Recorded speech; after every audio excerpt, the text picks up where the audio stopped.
Hit that sync. Biggity bounce it, fucking up my head with this money need accountants. You wanna lead us Smoking on off? them O's, I ain't talking about them Well, bounces. my name is Catch me at the Tajin. top to be tumbled to the mountains. Bounce. Biggity bounce it, I grew up in San Francisco, and between San Francisco and Daly City. So grew up there. Right now we're at the Mission Cultural Center where I practice with my Carnaval contingent run by my auntie. Her name is Metzi Enriquez, and my uncle Jose Rivera.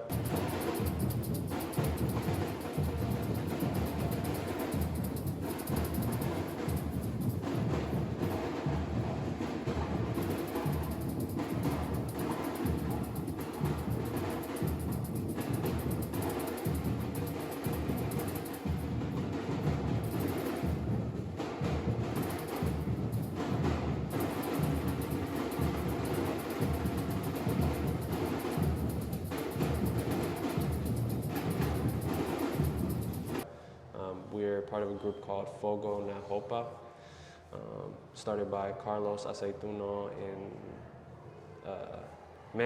I believe 1989. 1989? Yeah, 1989. So Damn. we're still keeping it going, still keeping the traditions going of Carnaval. But yeah, I'm also a producer and engineer.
So yeah, out of Mothership Studios, and I got my own studio at the house too. So as far as you being a producer and whatnot, what is your favorite aspect of it? My favorite aspect of it is probably like the interactions with people, just getting to know people and seeing, and kind of like finding a nice middle ground between both of our tastes to like create something that we both feel good about, you know what I mean? In terms of producing, yeah. And how long have you been producing? I've been producing since 2017. Yeah, so I was like, honestly not that long ago, but I've been playing music for like since I was like 7 or 8.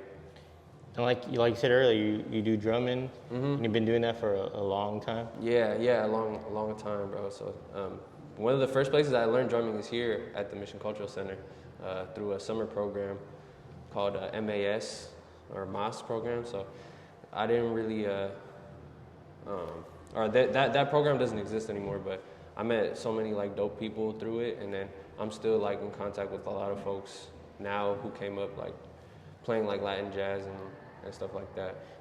You, as being someone that grew up here in the community and seeing the changes that's happening, one thing that I've been told is that keeps the community together is Carnaval. Like just seeing how many people do come back for that. Hell yeah. How has that impacted your life?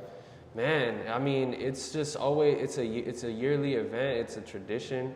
All the build up leading to Carnaval, there's so much planning, and like I get to see that firsthand because like my auntie is like the director, also my uncle too, but like you know, there's just so much planning and strategizing that goes around that. But it's like once we get there and get to the parade and like, you know, do our whole like choreography, it's just a crazy feeling. But yeah, like having everyone here come back to this place for like the central location of like a yearly event it's hella crazy because, yeah, I mean, it's just not the same as it was before, you know. But we still, everybody comes together for that day, you know what I mean? I mean, there was a few years back too where like people were complaining about Carnaval and shit, like newer people who like moved here and shit, and so there was a point where they were like rallying to not allow people to do like the vending and performances on like Harrison Street, bro. So, I didn't even know that. yeah, that shit was crazy. So there was a moment there. I mean, I don't know if those are like if you could look up those claims on the internet or some shit, but Definitely. it was like some shit that was going around in the community and people were talking about it and like what the fuck, like, you know what I mean? But you could clearly see like, for example, like Dia de los Muertos, you know what I mean? Like that shit used to go, we used to play till like fucking 2, 3 a.m., you know? And then now they shut that shit down at like 10, like very promptly, you know They what I shut mean? you down? Yeah, they shut us down at 10 because it's just much more regulated now. You know what I mean? Like we used to be able to parade from like Mission Cultural Center all the way to like Garfield Park and just like post up there and play for like hours, bro. But you know, obviously like there's like people with noise complaints now, and I mean, you know, a lot more political power when you have wealthy people coming in and like making these demands. You know what I mean? So, yeah. I haven't been in the Bay Area that long, probably since 2015. I've been, you know, in the East Bay and San Francisco. Been in San Francisco since probably 2017. But since that time, I've seen the mission just change rapidly in that short amount of time. And I can't imagine what someone that's like local, like you, native to the area, like how much you've seen the change and how rapid it's been. But also trying to have your roots, you know, connected, still be like, have that still be here and be prominent and have your voices still be heard. It's something that I love about the city is the resilience of people. Hell yeah. Especially through the pandemic and seeing how many people are just bouncing back and trying to keep, you know, whatever they have going alive, whether it's a small business, community, organizations, still active in the streets doing really good community work. As I know a lot of people here in the Bay Area that are some of the most spirited, like people that are all about it. And that's what I love about it. It's just like, you don't get people that are just kind of about it. You have to be all about it in order to actually do this in the Bay Area, because it's very difficult to survive out here and be comfortable. And so you need people like that in order to still have a voice for the voiceless in many regards. You growing up knowing music or learning music and playing music, drum stuff, was that an easy transition into being a producer? Is that something that you always wanted to go in, or how did that happen for you? Honestly, yeah. It was pretty seamless. Like it was just another way of expressing it, basically. So like I do percussion. So I started off like playing like congas and bongos, and mostly like Afro-Brazilian percussion too. So on GarageBand, which was the first program that I used, I played out a lot of the stuff. Like I played it like because I had like a MIDI keyboard, so I would like play out drum patterns or like whatever, like hella simple like chords, like triads and shit, and then just from there just went on. Like, you know, still to this day I don't know music theory, but I played in bands. I played in groups, like I played with like John Calloway. A lot of people studied under him too, like with like the Latin Jazz Youth Ensemble. Like a lot of like super talented people came out of that under like John Calloway specifically. But who is John Calloway? John Calloway is a band director. Man, I want to give his right credentials, you know what I mean? Because he's also like a recording artist, plus like a band director. He's written music. He's like a multi-instrumentalist, you know what I mean? He's from San Francisco. So, yeah, man, I mean, he's fostered a lot of talent here in the city. I mean, a few people that I can think of off the top of my head is like the producer or artist, Eitito Ariemi. A few of my close friends is like Akil Mestayer, Chris Navarro, Ruben Sandoval, you know, just to name a few, but yeah. Are those all local artists too? Or? Yeah, they're all local artists, all of them. Like Ariemi is like he's an engineer and producer. So is Eitito, but now he's like starting to do his own music too. So yeah, like they all came up. Basically, I don't want to say like under John, but like he definitely helped foster a lot of their talent with the Latin Jazz Youth Ensemble. I played in a band for John at SF State, so like I seen him later, but I always heard about him and like always knew of people who were like from SOTA, for example, like School of the Arts, like yeah, all those kids, like basically, you know, a lot of them worked under like in the Latin Jazz Youth Ensemble with him. And then that you transitioned to producing. Was it an easy transition for you?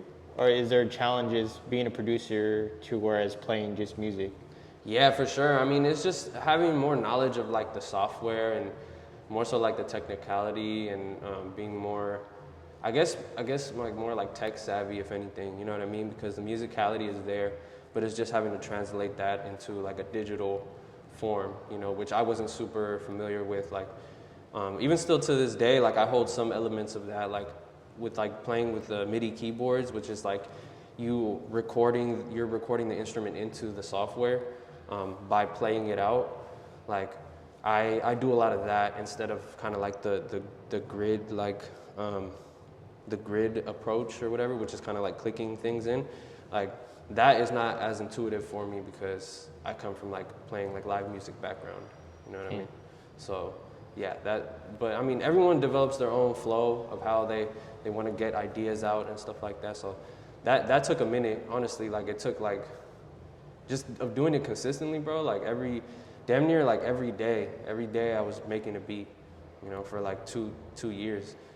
And then I got to a level where I was like, all right, I feel pretty comfortable with like every beat that I make, you know what I mean? Obviously some ideas are more weird than others, you know what I mean? So it took you 2 years to put it all together before you started producing for others? Yeah. Before I started really like tapping in with other people, that I felt like a certain level of comfortability to be like, all right, now I have this catalog of beats, and so like I want to start just getting a hold of other people, mostly through Instagram, and then from there like just started popping out at like local events and stuff like that. Oh, what are some of the artists that you worked with so far? So Who are some of the artists? Yeah, so my main collaborator right now is JaaayStayTrue, who hopefully he's gonna come and join us too. But yeah, he was one of the first artists that I worked with. Like we worked like collaboratively. Basically, I would join him. Like we met through work, and then like I would link up with him after work, and then I would make the beat for him right there. There are other times where I just like send him stuff, because now we're at that level where I'm like, oh, I think he would like this, so then I'll just throw it to him. But yeah, at that point I was working with him. But lately, I mean, this past week has been crazy, dude. Like I've worked with Ozer, Eastway, Lex Culture. Let me think about who else. Zay Storm, who's under True Gang. Who else we've been working with? Jordan Hughes, Ray Storm, and Zay Storm, and yeah, man, many others. Larry Dorsey, I did a track with him. Man, there's a lot of folks like off the top. There's so many like unreleased songs, bro, that it's like I just want to get all that shit. Ozer is one of my favorite artists here out of San Francisco. Oh, for sure, bro. He's music, doing good shit. I always put his music on at work. Hell yeah. And put on the speakers, let it go, because I like it. I fuck with it a lot. It's dope. Yeah. I haven't met him personally, but I would love to go to one of his shows when he comes back out here again. Hell yeah, bro. He's a dope guy. I was just with him last week, so we cooked up some stuff. But even the week before that, like, you know, we all, like me, JaaayStayTrue, Eastway, we got something together, and then Eastway and Ozer slid through. And at the studio that I work at, which is Mothership Studio, but then I collab a lot with my homie OK Cam. So he's you know, he's also dope as fuck. Like, he's from Berkeley, but he comes from like also a live music background, like playing. He played Latin jazz in the John Calloway ensemble with me. Nice. At SF State. There's a huge connection in with a lot of you out here as far as the music scene. So that's great to hear. Where I met you at is I met you at another producer's house. In Daly City. Yeah. And that was a cool ass experience. And seeing everyone come together, and they're all night just making beats and putting out tracks, and that was a cool experience. They're dope, bro. Like I love working with them, man. I'm trying to get back in the studio with them, him and Super Frosty, bro. There's just like, it's just so much like, it's just genuine, you know what I mean? Like it's just like we have fun, like a little banter that we be having and shit is just hella funny. And like, I don't know, I vibe really well with that energy, you know what I mean? I do like the supportive nature of the groups that the groups that have formed here. Yeah. Just seeing the people come together and put on for each other instead of trying to outperform each other. You know, and if they do it in a friendly manner where they're trying to make each other better, whether they're not doing it to put each other down or trying to have one up on them. And I think that goes to say, it's like, how can someone uplift each other while being in the same competitive space? Yeah. Because music's hard. It's hard to break in, right? There's so many artists out there. There's so much that gets put out on a daily basis. How do you stand out above the crowd, and how do you gain a following while maintaining that support of the people in your own community? Yeah, for sure. Man, well, first, before I answer that, I forgot to say one artist that I've been working with, which is TQ. TQ is, and I feel like this could also lead into that question of like how do you stand out? It's just being authentic. Hold up, Fred. I'm gonna close this door real quick.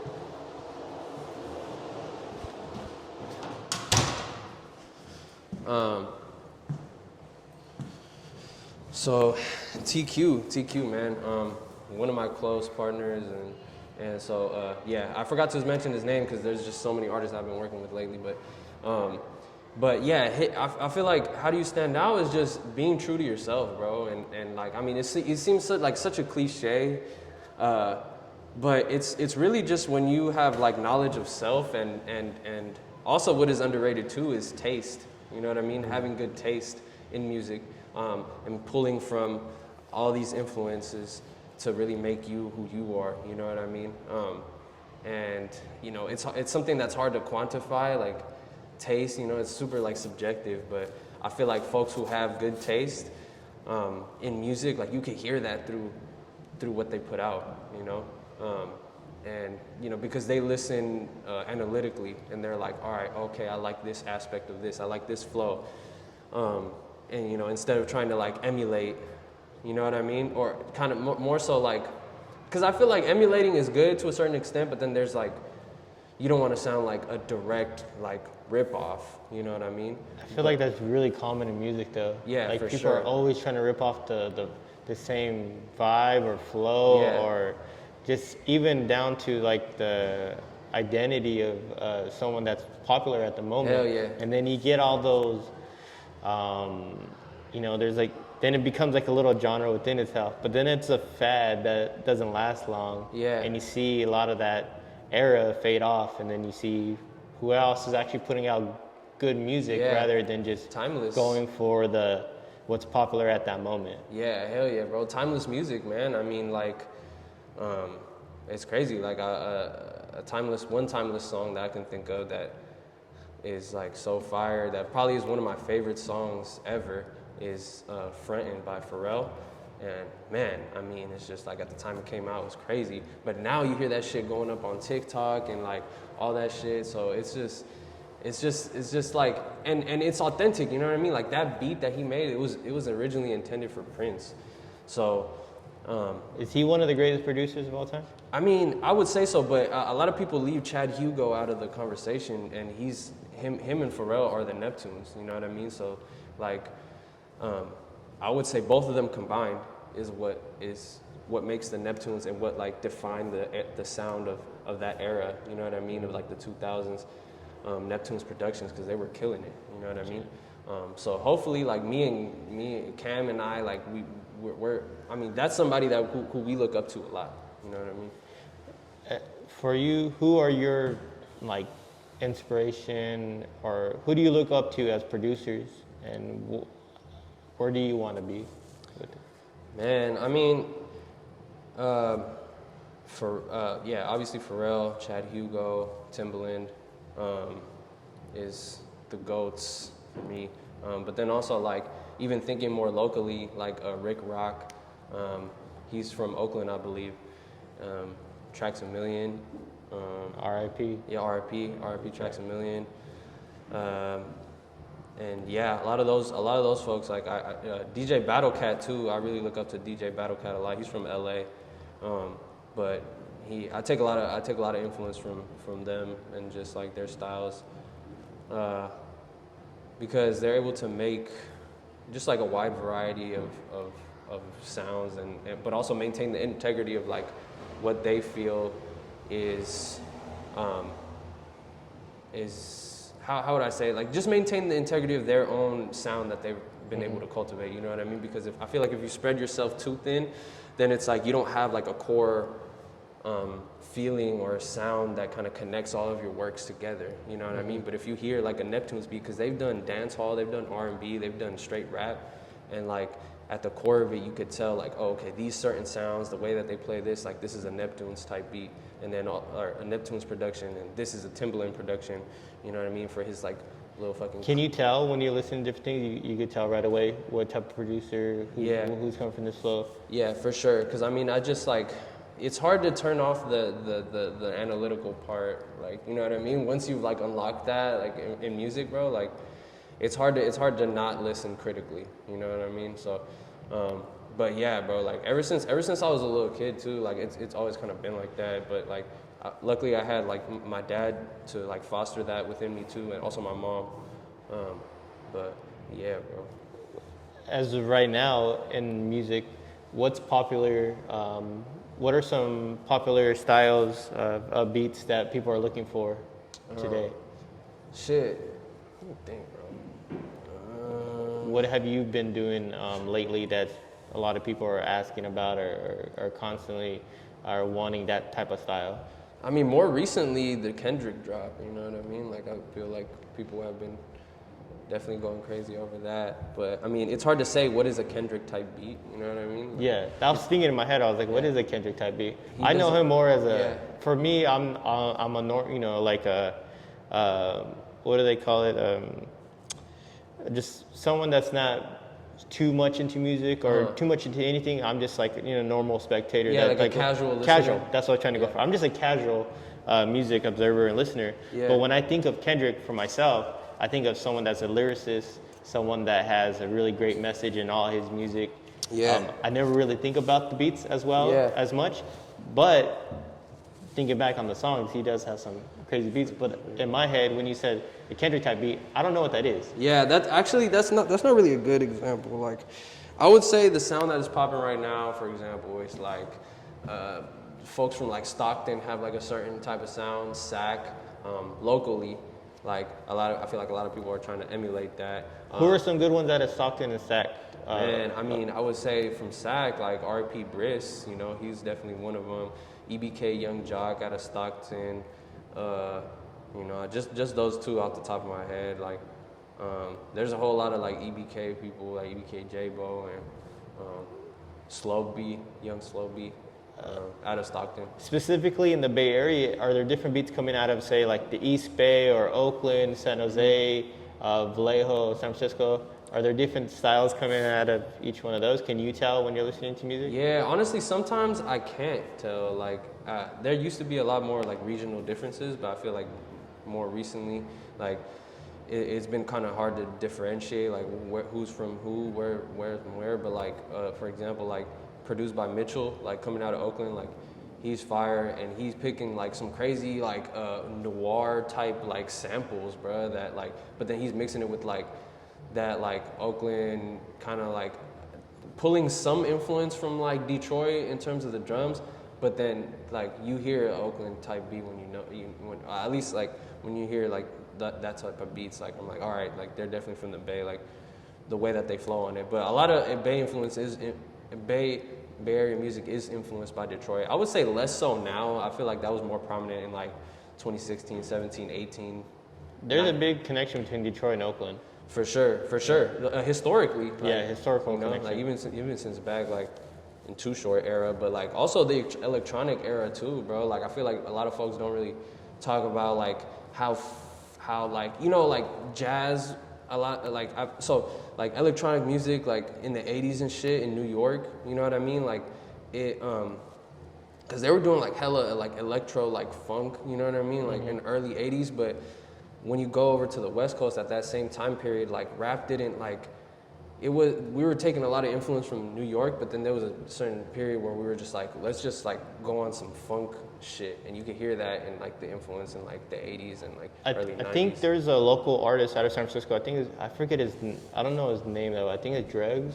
Dregs one. So he's doing his own series on the history of San Francisco artists, and I think it's yeah. dope to see someone actually doing that, because I think that's very important, especially pay homage to those that came before, but also to see the change in the music scene over time, and how that has transpired from the 80s to the 90s, early 2000s to the mid to now, and seeing the new up-and-comers, the new wave, the new generation of local talent and artists that are coming up and that are making headwaves. And San Francisco has a really good community of big artists, big names right now. It's just really cool to be in such a place, and knowing San Francisco is not the biggest, but there's some artists that are getting some really good national and probably global recognition right now. For sure, bro. I mean, I feel like a lot, like more recently, like coming out of the pandemic, I feel is like when folks started to open up and show a lot more love, like especially with like the family not a group stuff and all those people, like, you know, it's just genuine, and like they have a platform, so they help put other people on too, you know. So, but it's just like the love that they've been showing is dope, you know what I mean? And it's good to have that support system in a place that historically, like, people say that it's like, oh, bro, you can't really get out your city because there's too many haters in your city or whatever. But I mean, I feel like that may not necessarily be the case for like here specifically. I mean, some folks obviously feel it on an individual level, like, oh, people are hating on me, like I can't come out my city because people are hating on me. But I feel like it has to be reciprocal, you know what I mean? You can't just expect people to fuck with you. Like, you have to be very intentional about like who you show love to, and then you will receive that love too, you know what I mean? Who are some of your favorite artists right now? And then after that, who are your favorite artists in the past or all time out of San Francisco? Out of San Francisco? Yeah. Like currently? Currently, who's your favorite artist currently? And then who were your favorite artists growing up that are out of the city? So, I mean, I'm gonna say like JaaayStayTrue and TQ currently. Those are my favorite artists right now coming out of San Francisco. And there's just so much unreleased shit that we have that is just like, I feel like once that shit comes out, it's gonna go super crazy. So it's hella funny because I honestly like, I really like, lately I haven't really been like playing a lot of like San Francisco music. I mean, obviously I like Lil Bean and stuff, like he's cool, but like, I don't know, bro, the shit that I've been making with other people, like that shit is going crazy. Like Lex Culture, Ozer, like fucking Eastway, TQ, JaaayStayTrue, like just off the top of my head, those are some artists that I'm like super excited about. But then historically, like back in the day, I mean, bro, like, man, that's a tough one, dude, because I listen to a lot of music, bro. Like I listen to like I listen to a lot of shit, bro. Like, I mean, I listen to like hella like I like a lot of Brazilian like funk music, you know, like. Was there any local artists in that genre?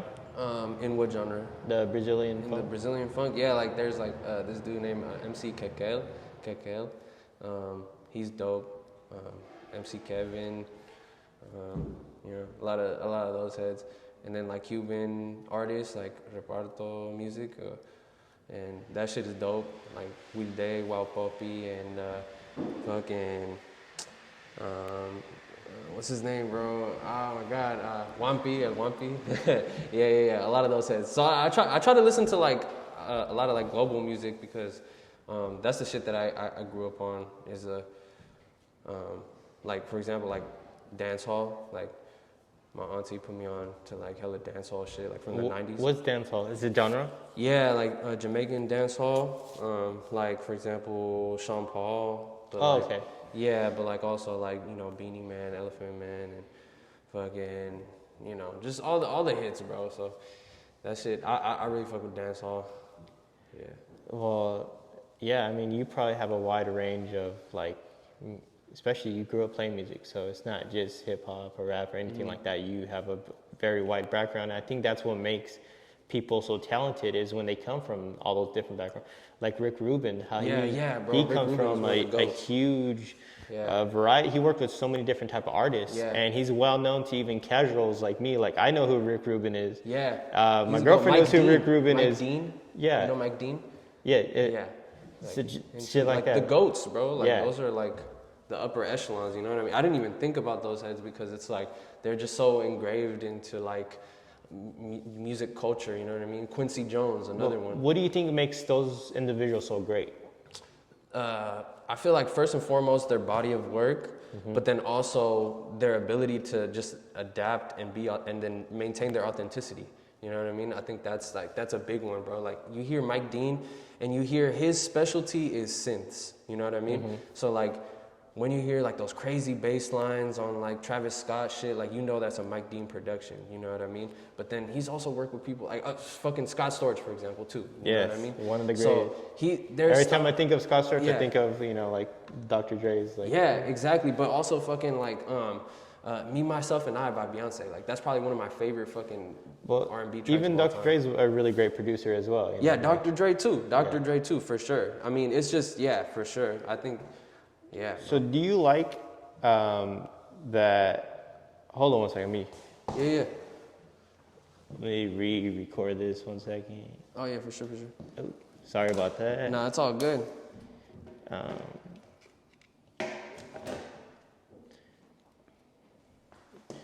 We get this up for 1 second. Just take a little momentary pause.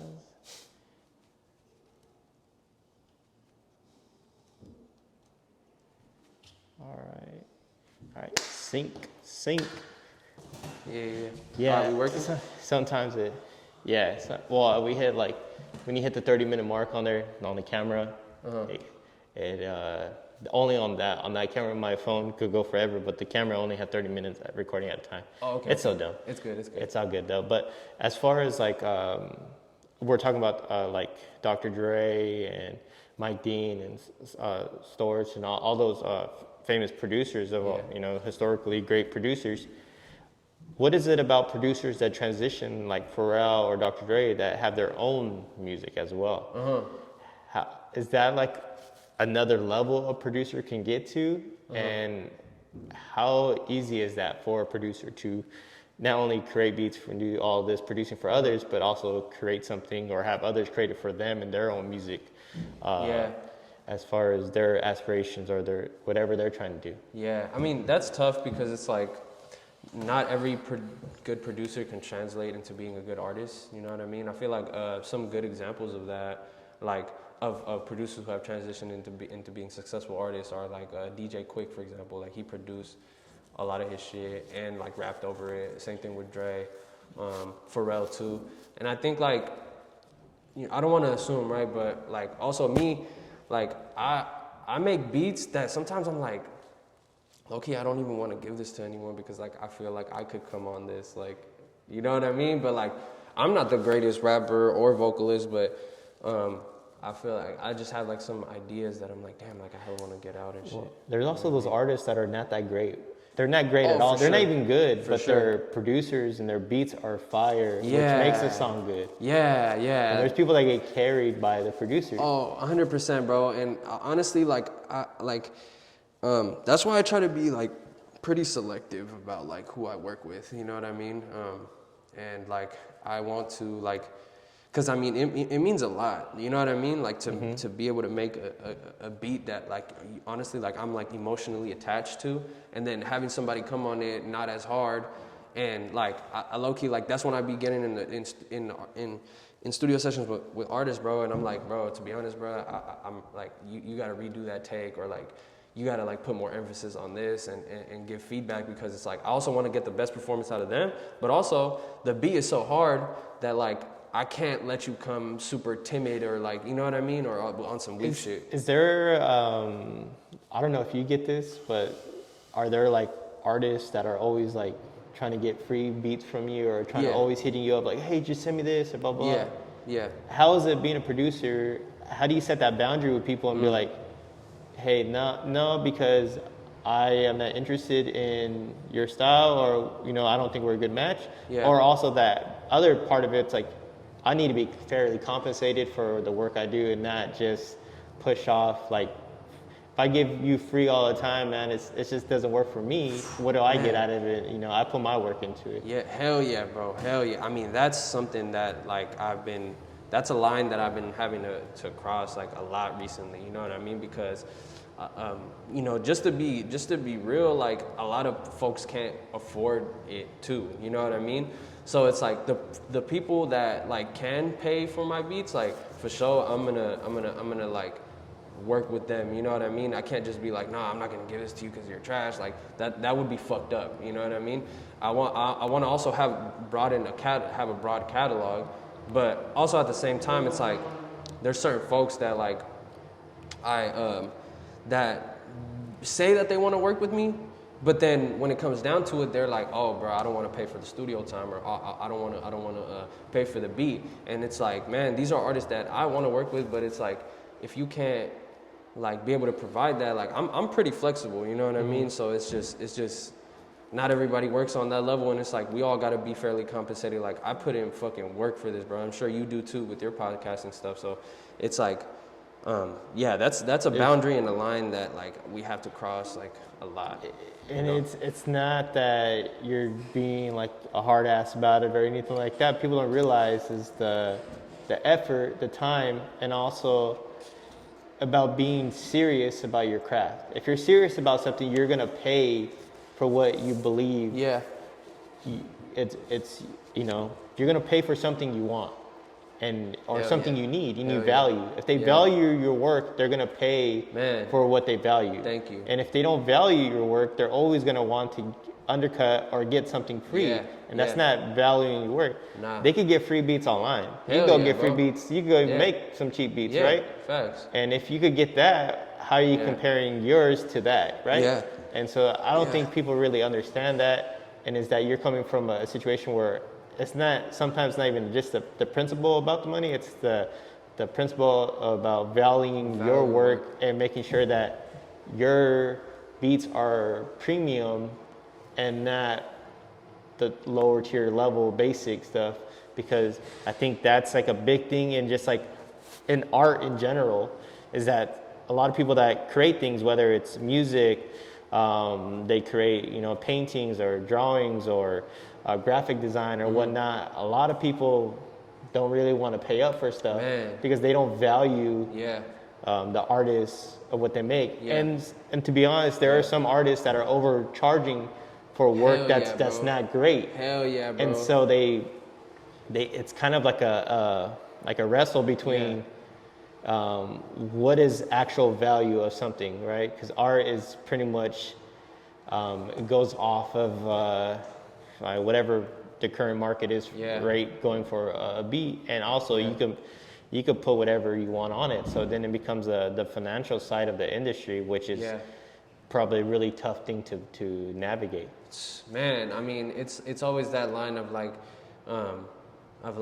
how much can you really put a price on something too? You know what I mean, in terms of art. But it's like low key, like you have to like recognize your worth and your value as an artist, as a creative. You know, when you're first starting out, like I feel like it's cool to like do a lot of the work for free because you're building up your catalog, and then people have something to base your value off of. You know what I mean? This man has produced however many albums, and he's worked with this artist and this artist. You know what I mean? And low key, like I feel like I'm just starting to get to that level where I'm building a catalog with folks, and now I'm getting to like another tier of where kind of I'm basically unlocking a new level of artists that are on you know, a higher like echelon, you know what I mean?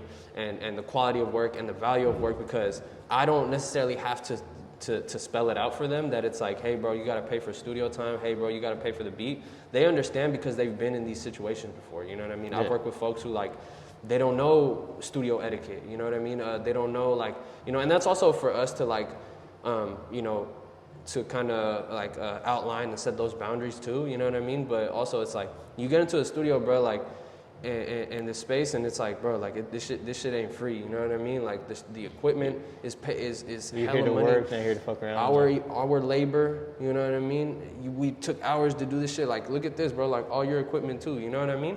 So it's the same thing, and this is the value of it. So, but the more that we keep on evolving, and then we're working with higher tier people, like, you know, it's just gonna be more it's gonna be more easy to fucking you don't necessarily have to spell out those things, you know what I mean, in terms of the value of work. I'm gonna double check on this. Thanks. Oh yeah. Oh, what's good, bro? Did you close the door all the way? All right, for sure. All right, yeah, my boy JaaayStayTrue is here. Yeah. What's good? We'll get in here. It's popping with Pop. Hey, nice to meet you, bro. It's all like bomb. It's hot as fuck, bro. My balls are sweating, bro. And All right, what's good? Everyone. what's up, everybody? How y'all doing? Thank you guys for being on the podcast today. I appreciate it. You know, letting me come through. First time at the Cultural Center here, so Yes, sir. thank you for having me. But we got a producer in the house. We got one of the Artists. one of his favorite artists right now in the city. You know I got you, man. Top 3. It's my number 1 producer on me. Yes, sir. So how did you guys meet? How did this go? Man, if we really take it back, I currently still work at the school, but it's through the YMCA. Yeah. Basically, to cut it short, me and Tajin worked at the same school. Yeah. And we were in a meeting, an important meeting, and I was sitting behind Tajin, but you know, Tajin wasn't really worried about it, so he was cooking up a beat. And as an artist, I saw that, and I was like, I'm gonna have to ask him. Yeah. We took a break, and then I ended up asking him. I was like, hey, bro, like, do you make beats and things like that? He was like, yeah, bro, I produce beats. And I told him I was an artist. I be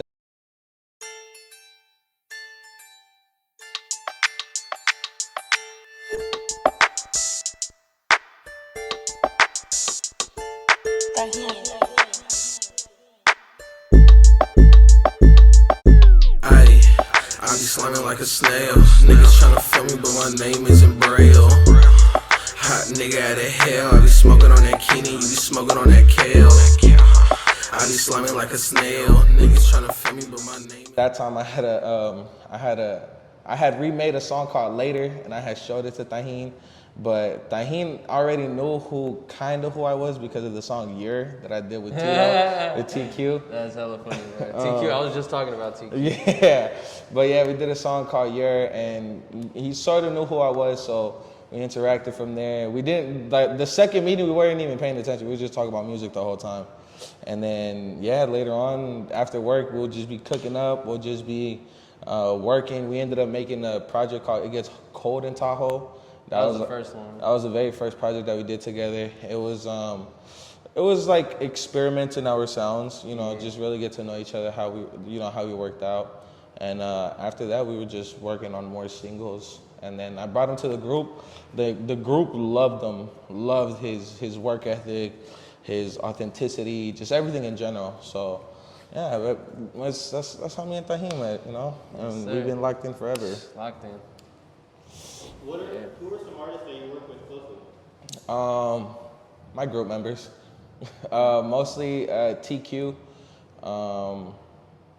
Yeah, I mean, honestly, this year was the first year that me and Tajin like made a goal. Like, we're gonna start working with different artists in general. Yeah. We worked with Grando recently. Yeah, I mean, Ozer, Eastway, Surge two times, Pablo Skywalking. Stunnerman. Stunnerman 02. Yeah, Stunnerman 02 specifically. Yeah, I mean, there's a couple other features that's also come in. Yeah. What is your group called? True Gang, and it's an acronym. True, all right. It's the Real Underground Entertainers. So that's the whole acronym. Like I said, me and my boy TQ. It's me, my boy TQ, and my boy Wilson. that were the found fathers. But Wilson, he decided doing his own thing. So me and TQ just been at it since like 13, 14 years old.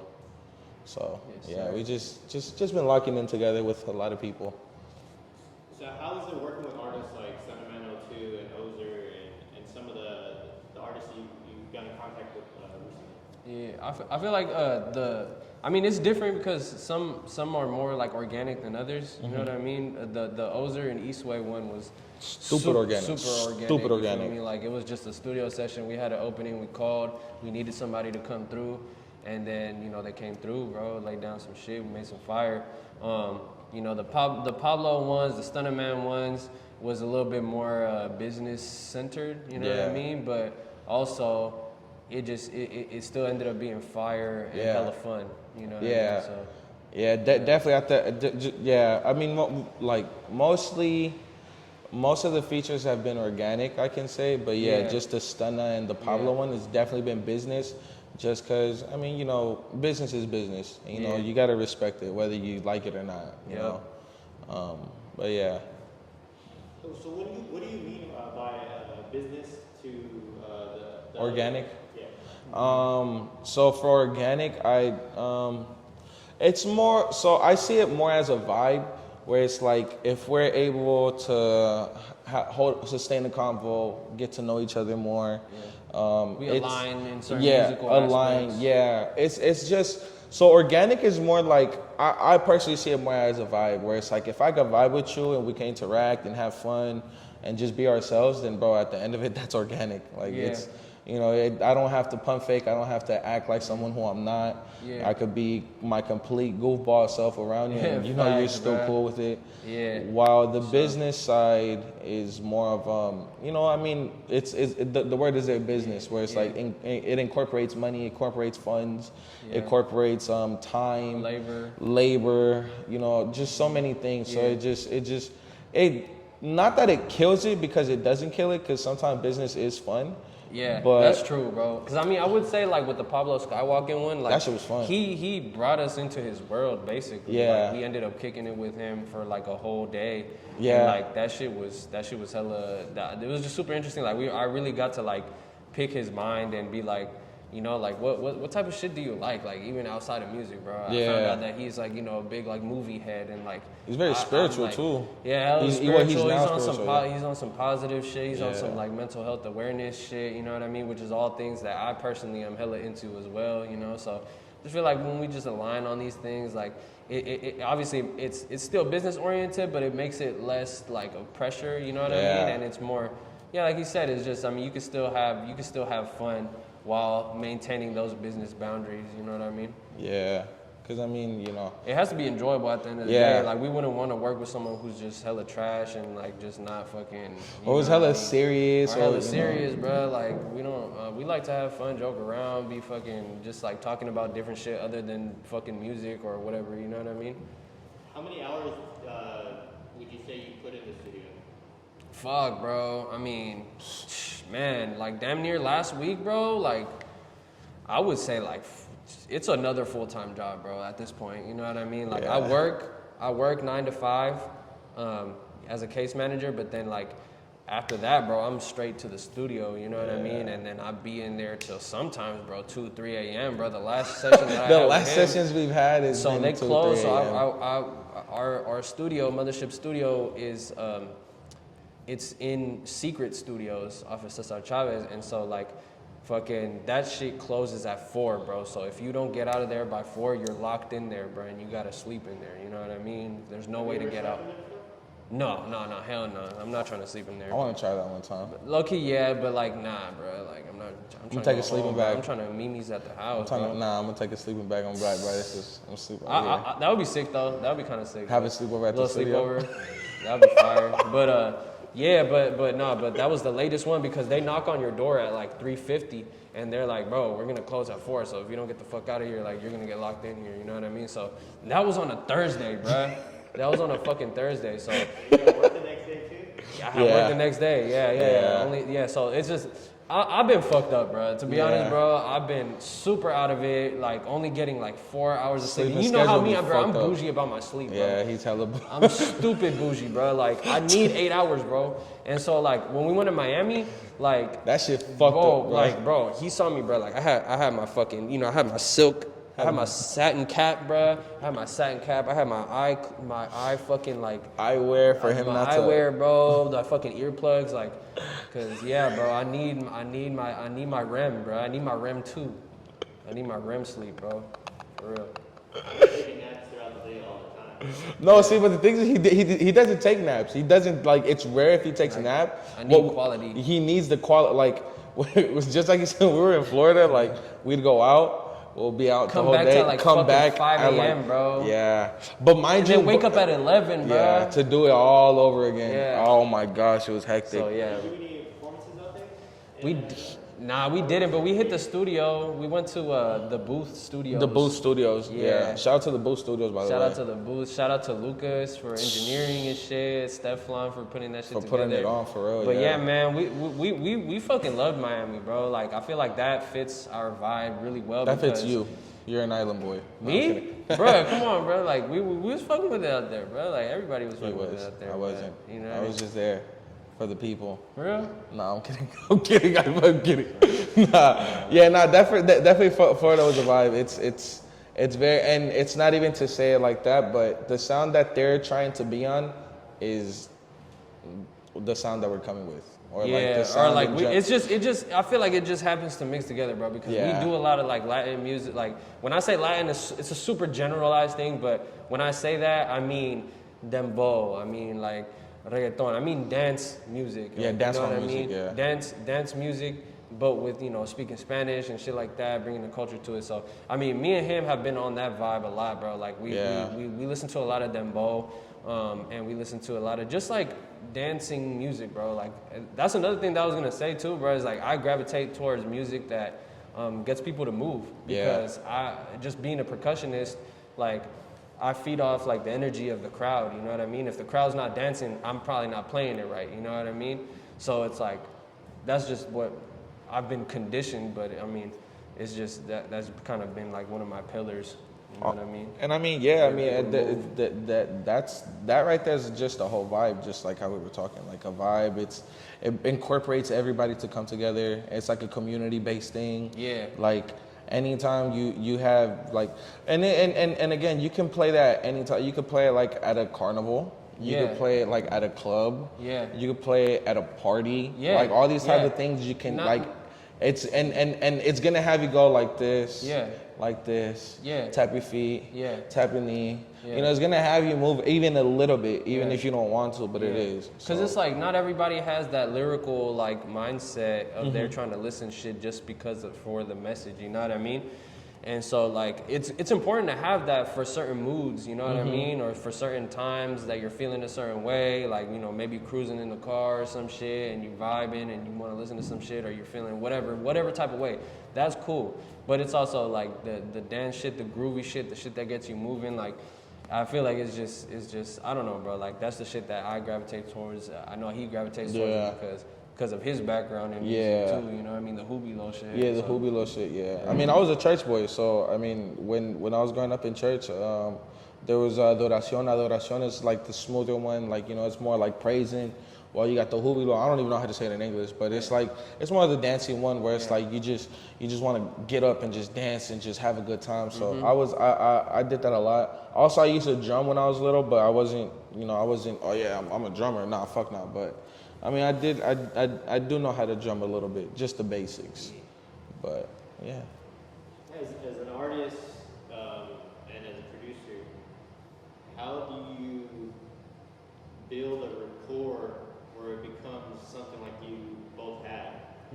What does it take in order to be on the same level and to grow together musically, but also just gaining that confidence in yourself, so when you do put your things out, when you do put your art out there, you have that value behind it from not only the standpoint that you created it and you put everything you had into it, but on the other standpoint of like how to market it, the business side of it, Yeah.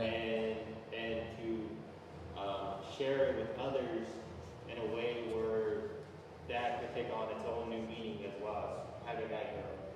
Man, I mean, I feel like for me, it takes a lot of compromise, understanding, time.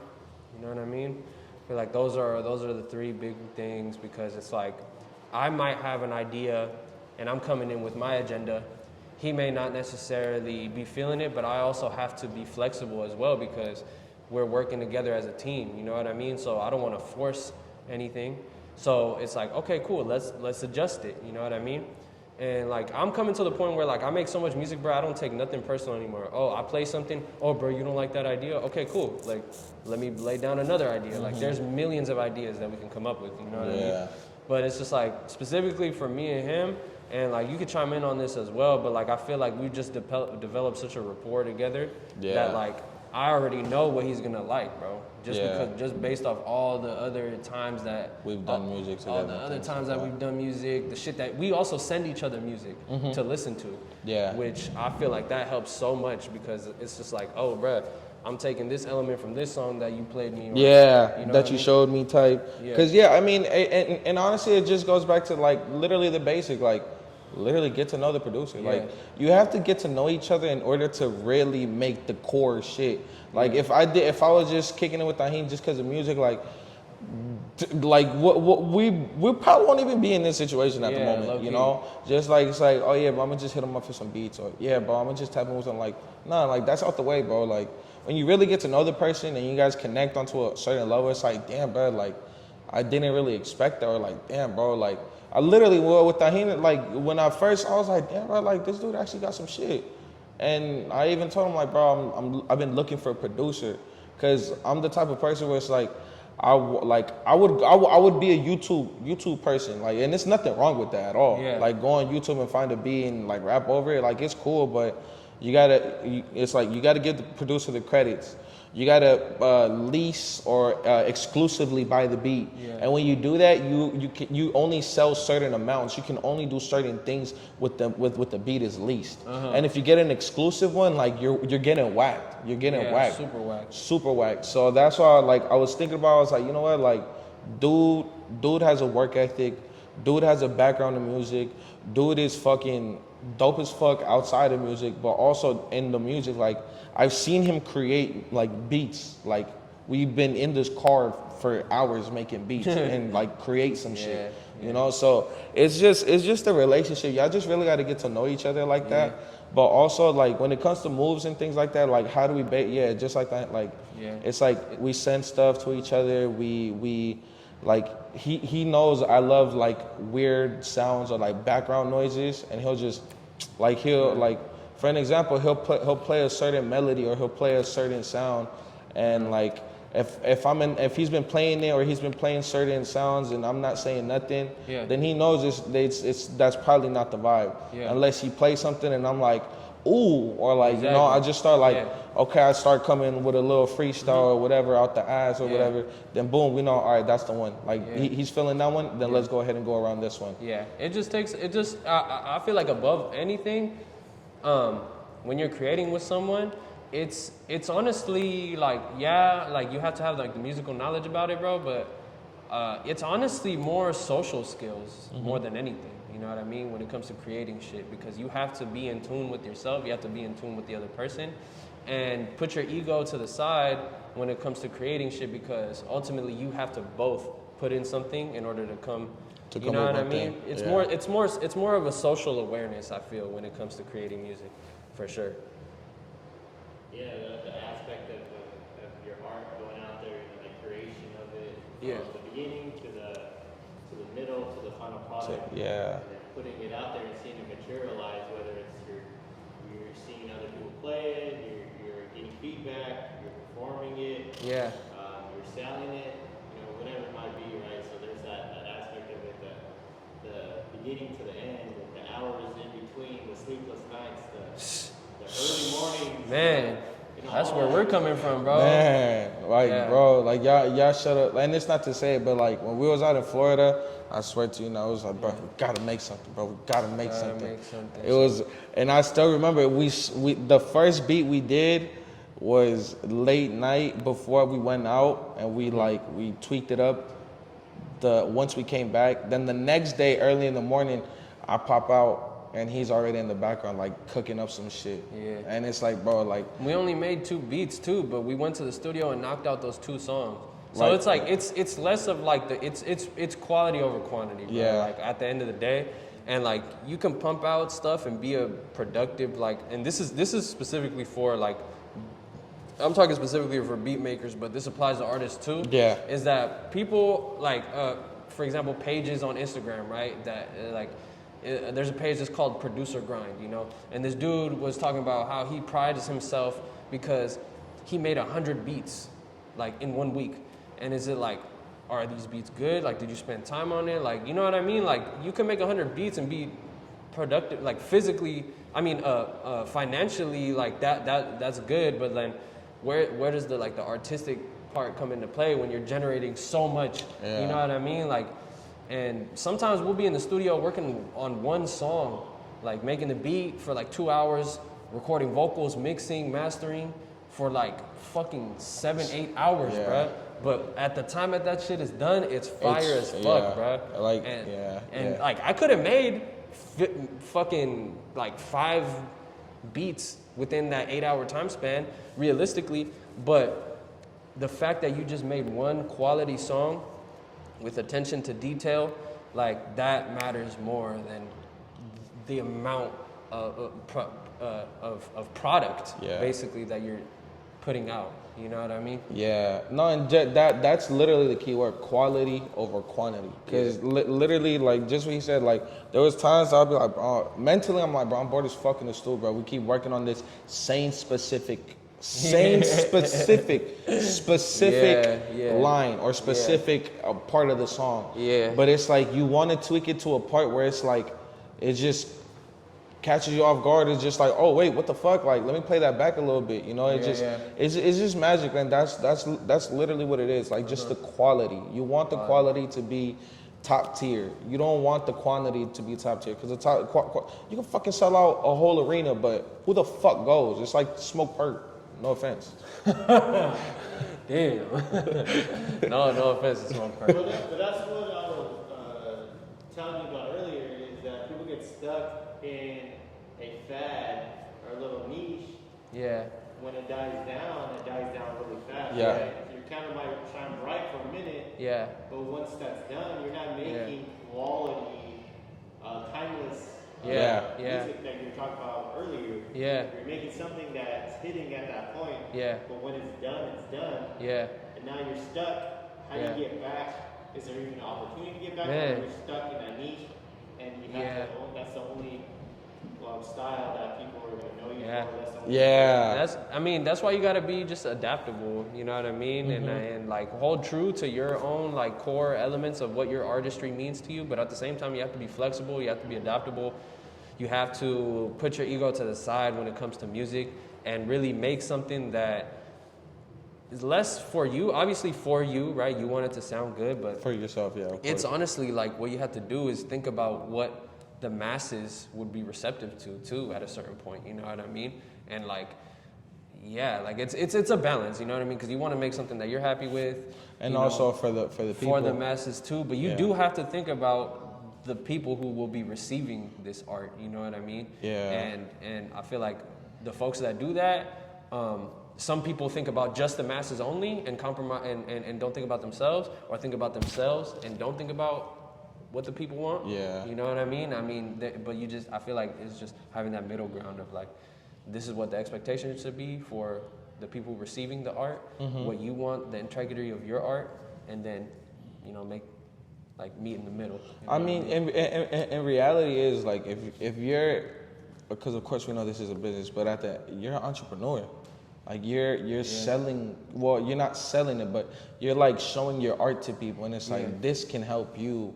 Like, you know, like if you're down, I have this song for you that's gonna make you feel up. Relatability. Exactly. There we go. Yeah. Where it's like, bro, like, you know, any given time, it's like you just always got to think about others, and it sucks because sometimes that fucks you up, and it's like, damn, bro, like, I'm thinking too much. Yeah, Am I thinking too exactly, much bro. of the people? And once Yeah. you get to that point, just be like, all right, just take a break, pause, Yeah, take a step back. take a step back. Like, all right, Yeah. I've been doing too Yeah. much for these people. Like, let me refocus back on myself. Like, let me just make music for myself again. What's some of the favorite tracks that you have right now? Honestly, my favorite song, and I had this convo with Double O, a group member. He asked me what was my favorite song. To this day, it's forever. To this day, it's gonna be Senegal. The only reason why is because I felt like that song specifically is a very Bay Area like new wave hyphy, cause literally that's what when I first met Tajin, I'm like, bro, I'm trying to bring hyphy back. Yeah. He was like, off the rip, he was like, all right, cool, like, let's do it then. Like, but we're gonna do it with my own way. Well, he didn't say my own way, but it was like, we're gonna touch it up a little bit. Yeah. And sure enough, it's literally been like that. Yeah, and the reason why I called it Senegal is because going back to like the influences and shit is because like the rhythm, the bell pattern that you hear in that song Senegal is from a Senegalese like rhythm. So that's why it's called Senegal basically. But you know, the crossover of like this is a rhythm that you find like, you know, in a very like specific like, you know, form of music, but then having it cross over because it's like the BPM is similar to Bay Area music. And so like, yeah, having those cross-cultural connections, like for me, that's the biggest thing. I'm trying to bring different cultures into the music, and that's probably at the forefront of like what I'm trying to do as a producer is like incorporate different cultures into it, and not in a way that I'm trying to appropriate, but show love and appreciation for these cultures. You know what I mean? Because I wouldn't be who I am now without the influence of them. You know what I mean? Yeah, because I mean, everything is all about influences. Like you get anybody and everybody gets influences from somebody or something, and they just incorporate it into their own way. Unless you don't do that, then you're just fucking being a copycat. You're just being a fucking, you know, just. But yeah, definitely Senegal is my first one. Second on my list is A24, and even Tajin can tell you, that was not my. I did not want to drop that song at all. But the way I was definitely fucking with that. he was, and that again, it goes back to we didn't see eye to eye for that specific song until once we dropped it with the video. Like we had the people's reception. They were fucking with it tough, and that's like from now, like from the shows we've been doing, like that's been the opening, and like people are just like big itty bouncer, you know. So that's like the key. Yeah. But definitely Senegal A24 are like my top two songs that I really love. I like Donuts. No, Donuts. We're shooting a video for Donuts today. So yeah, shout out Dosa. By the time you see this, it's gonna be out probably. So don't call me out for wearing the same outfit, cause you see me in the same outfit. You cute though, bro. It don't matter. All right. Thank you. You too. No, I like the pink hat. Thank you. You know, they say pink is for girls, but come on, bro. You know that's some bullshit. Exactly. Hey, but you know what? Any color is don't matter, anybody. Bro. We don't judge. We don't conform to a standard of two genders, bro. We fluid in this bitch, bro. We fluid, bro. We're fluid. What? We fluid, bro. Feel me? There you go. Where you guys doing your music video shoot at? Probably on 24th, right there. Yeah, at the donut shop. The little donut shop, yeah, South Van Ness. Yeah, R.I.P. the lady, man. Yeah, she used to plug it, bro. The donut shop on South Van Ness and 24th. Yeah. So she used to plug it fat, bro. So yeah, man. Just wanted to show love to that place because that's been an institution. Like I already know like that. You know what I mean? Just want to show love to them. And definitely start wrapping it up. I appreciate you guys coming on again and letting me talk to you and interview you. It's been a blast, and I love doing this shit. Is there anything that you want to plug or anything that you want to say? We got like 3 more minutes. For sure, bro. Well, man, I wanted to say for me, shit, if you're working with me, bro, just know that he's gonna tap in with you. Yeah. Basically, if you're trying to work with me, just know that I will tap in with you. You know what I mean? Because I respect you as an artist. You know, so that's my first and foremost thing. And then second of all is I'm trying to be on some more business shit. So if we talking free beats like that, I don't really think I could do that anymore. You know, it depends on the relationship that we have. So just know that if you're trying to work, you know what I mean, there will be a fee. I'm flexible, but there will be some fees associated. So, you know, just trying to set this so that I can follow this standard and you all can respect the standard as well. I mean, And if you don't believe it, I still gotta pay. And yeah, bruh. I mean, you know, he gets a plug on certain shit, but all right, yeah. I don't get plugged. No. I still pay full price. No, he be paying though. I be paying, So- even if I get a discount. So you're not I still pay. special, basically. That's what I'm trying to say, is that you're not special. Man. If I'm still paying and that's my right hand man, come on. That's what I'm saying. Business is business. You gotta respect it whether you like it or not. Why? Because people are putting their time and their effort into it. What are your socials? Where can people find you? Tajin415, Tajin 415. And then I'm JaaayStayTrue, J with 3 A's. That's Jaay, Stay True. You can search it up on Instagram, YouTube, Apple Music, Spotify, everywhere. This guy is always gonna get his producer's credits, so make sure you get that. Thanks. Check them out. Peace. Bye, guys. Like, for sure, bro.